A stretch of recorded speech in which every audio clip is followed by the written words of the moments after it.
संस्थान कर्मचारी महापरिषद का अध्यक्ष हूं और कर्मचारियों का जो शोषण दिख रहा है वो वाकई समाज के लिए एक जहर का काम कर रहा है। ठेका प्रथा और निजीकरण, संस्थान को बनाने में कितना समय लगता है, उसको सृजित किया जाता है, कर्मचारी रखे जाते हैं, अधिकारी रखे जाते हैं और किसी न किसी वजह से निजी के हाथों में सौंपना, ये कर्मचारियों के परिवार के साथ धोखा किया जा रहा है। सरकार जो मौजूदा हालात में हो उनको इस विषय पर गंभीरता से विचार करना होगा और अपने इस नीति को वापस लेना होगा, जिससे ठेका प्रथा भी बंद हो सके और निजीकरण का भी जो है समस्या का समाधान हो सके। मुख्यमंत्री जी आए थे, सरकार उन्होंने बनाई और आते ही जब शपथ ग्रहण समारोह के बाद उन्होंने यह कहा कि हम निजीकरण को बंद करेंगे और उत्तर प्रदेश में खासकर स्वास्थ्य विभाग में जो भी ठेके से या ठेका प्रथा द्वारा कर्मचारी रखे जा रहे हैं उसको भी हम खत्म करेंगे। और यह बीमारी कांग्रेस सरकार द्वारा लाई गई थी। कांग्रेस की सरकार थी उत्तर प्रदेश में, कांग्रेस की सरकार चली गई, बसपा की सरकार चली गई, सपा की सरकार चली गई। हम लोग इंतजार करते रहे कि अब यह अध्यादेश और यह नियम, यह ठेका प्रथा खत्म हो। उत्तर प्रदेश से योगी जी से आए, हम लोगों ने भारतीय जनता पार्टी को समर्थन दिया और कर भी रहे हैं और इसकी वजह से हम विचलित भी नहीं है, भारतीय जनता पार्टी के साथ खड़े हैं। लेकिन योगी जी को इस पे विचार करना होगा और इस कानून को बदलना होगा, ठेका प्रथा खत्म करना होगा और निजीकरण को भी खत्म करना होगा। देव जी, इस सरकार के पहले जो भी सरकारें गई उसमें क्या ठेका प्रथा था? पहले इससे पहले भी सरकारें रही हैं। मुझको याद है कि सपा की सरकार थी या बसपा की सरकार थी तो दोनों में ठेका प्रथा था, लेकिन इस पर पता नहीं ऐसी कौन सी आर्थिक स्थिति डामाडोल हुई सरकार की या खजाना खाली हो गया। केवल कर्मचारियों की वजह से खजाना खाली होता है और हजारों कर्मचारी, हम सभी टैक्स देते हैं, किसान भी टैक्स देते हैं, जनता भी, आम जनता भी टैक्स दे रही है और वो टैक्स का पैसा कहाँ जा रहा है? क्या उस पे कर्मचारियों का अधिकार नहीं है? आज ठेके प्रथा में 5,000 से लेकर के 10,000 की सैलरी पर पूरे 8 घंटे काम लिए जाते हैं और श्रम विभाग द्वारा केंद्रीय सरकार में भी कुछ ट्रेड यूनियन के नियमों को बदला जा रहा है। इसका मैं विरोध करता हूं और कई महासंघ के नेता, कई फेडरेशन इसका विरोध कर रहे हैं। लगातार all India railway federation, Shiv Gopal ji जिसके महामंत्री हैं पूरे भारत का, वो भी विरोध कर रहे हैं। पेट्रोल और डीजल के बारे में आप क्या कहेंगे?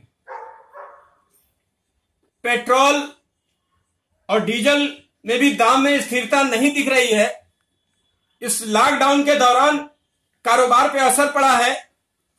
हजारों और लाखों की संख्या में ट्रक आज और बसेस खड़ी हैं, तो डीजल की समस्या या पेट्रोल की समस्या तो है ही देश में। इसको निजीकरण के हाथों में कांग्रेस की सरकार से विचार चल रहा था कि अंबानी जी को दे दिया जाए, प्राइवेट बड़े बड़े उद्योगपति जो है भारत के, उनको ये दे दिया जाए और दे करके आज आम जनता का नुकसान हो रहा है। उनकी मनमानी होती है, वो जब चाहते हैं तेल का दाम बढ़ा लेते हैं और सरकार अपना हाथ खड़ा कर देती है। तो ब्राह्मणों का जो मर्डर हो रहा है, कई ब्राह्मणों का मर्डर हुआ, इस पे आप क्या कहेंगे? भाजपा सरकार में इस तरीके के काम हो रहा है, घिनौना।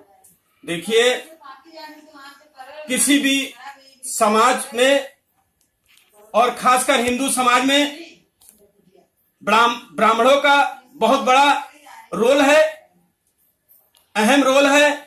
समाज को, हिंदू समाज को सृजित किया ब्राह्मणों ने, उनको शिक्षित किया, उनको उनका रोजगार दिलवाया और आज उन्हीं ब्राह्मणों के साथ अत्याचार, कुछ ब्राह्मणों के साथ अत्याचार हुआ है।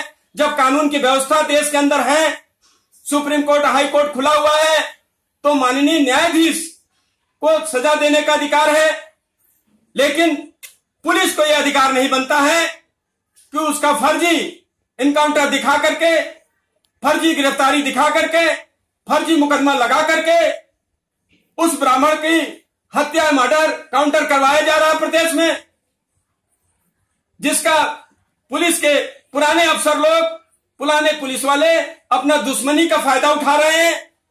किसी समाज के किसी बड़े व्यक्ति के पास जाते हैं और जब तालमेल उनका नहीं बैठता है तो वो सरकार की आड़ ले करके और फर्जी के एनकाउंटर करके मरवा रहे हैं।